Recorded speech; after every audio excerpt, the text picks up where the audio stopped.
is Mike from fearshop.com. Make sure you like this video and leave your comments. Also, subscribe to the channel and set up notifications so you know when the next video drops.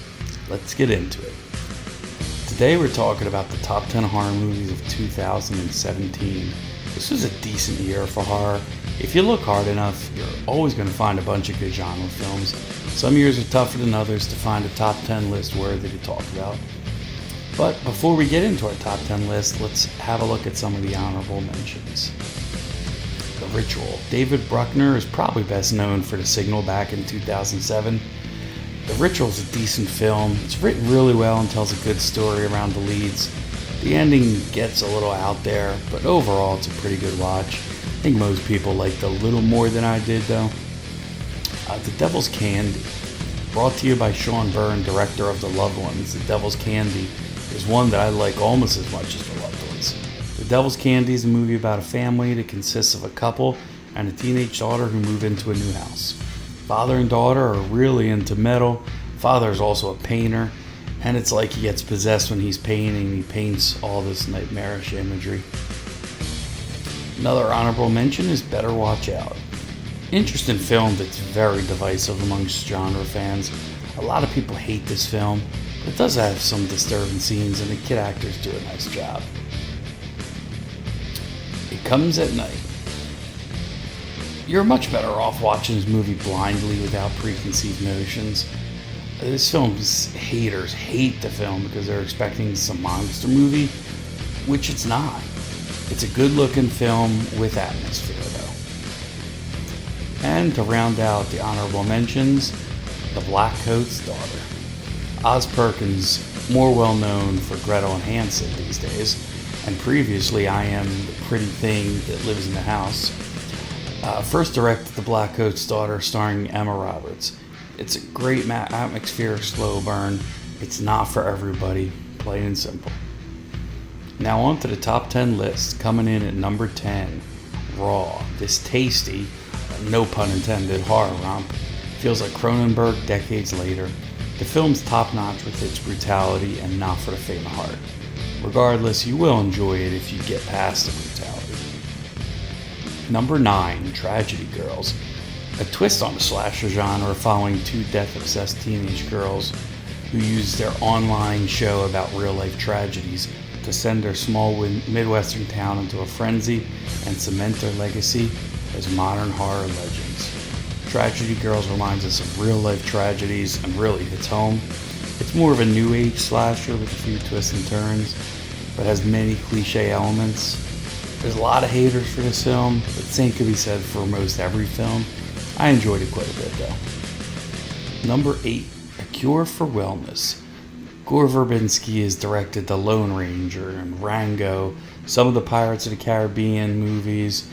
In horror, he's directed the Ring remake. In A Cure for Wellness, starring Dane DeHaan, it's a Hitchcockian gothic psychological thriller designed to keep you guessing till the very end. Even though its final 20 minutes somewhat go off the rails a bit, overall, A Cure for Wellness is stunning, bold, and hypnotic. Number 7, Annabelle Creation. David F. Sandberg came onto the scene with the Lights Out short, which quickly led to a feature-length debut.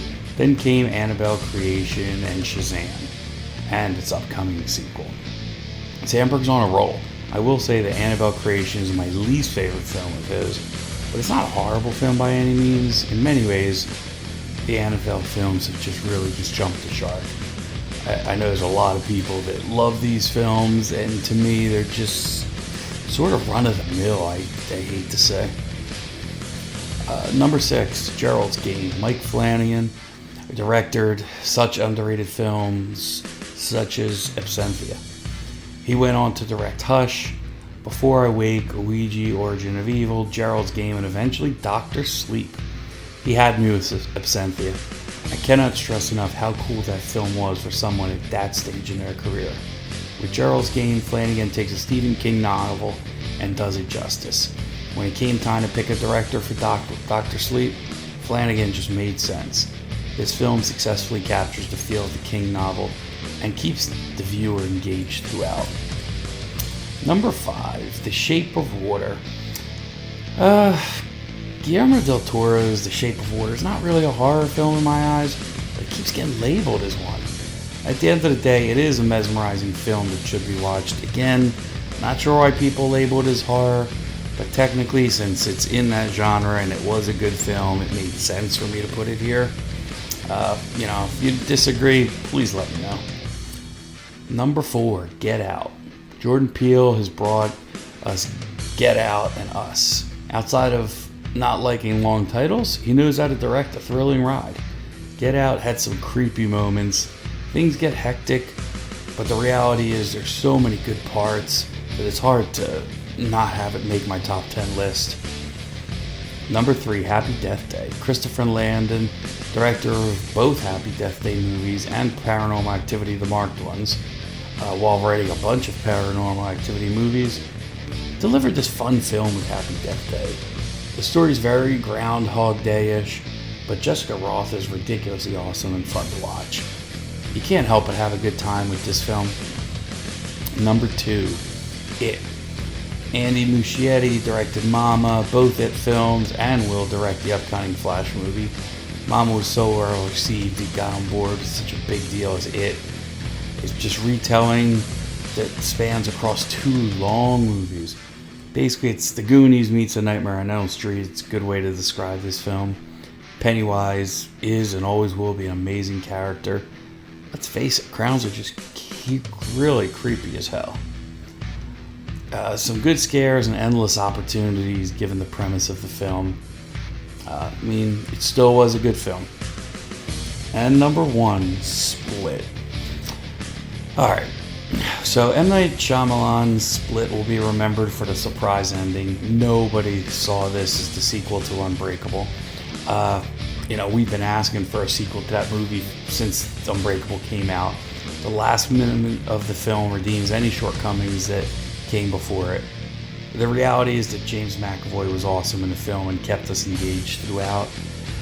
As most recent Shyamalan films go, it tends to be a mixture of multiple movies in one. The first half of the film introduces McAvoy's split personalities. The last half takes a complete turn into this demon-like character. Both parts were interesting. While I felt like Glass was not nearly what it could have been, Split actually ended up exceeding my expectations. When you talk about jumping the shark, most people would say that most everything of Shyamalan has. I still appreciate a lot of his movies, and I will always watch new ones as they come out of his. And I kind of just look forward to it. It's just how good some of those films were. Films like Signs and Unbreakable, obviously Sixth Sense. They just definitely hold a place in my heart. So that wraps this one up. I want to hear from you. Post your top 10 horror movies from 2017 in the comments. Let me know which movies in my list you agree with and which ones you disagree with. That's it for this episode. Make sure you like this video. Make sure you share this video. Make sure you subscribe. But most of all, make sure you keep it horror.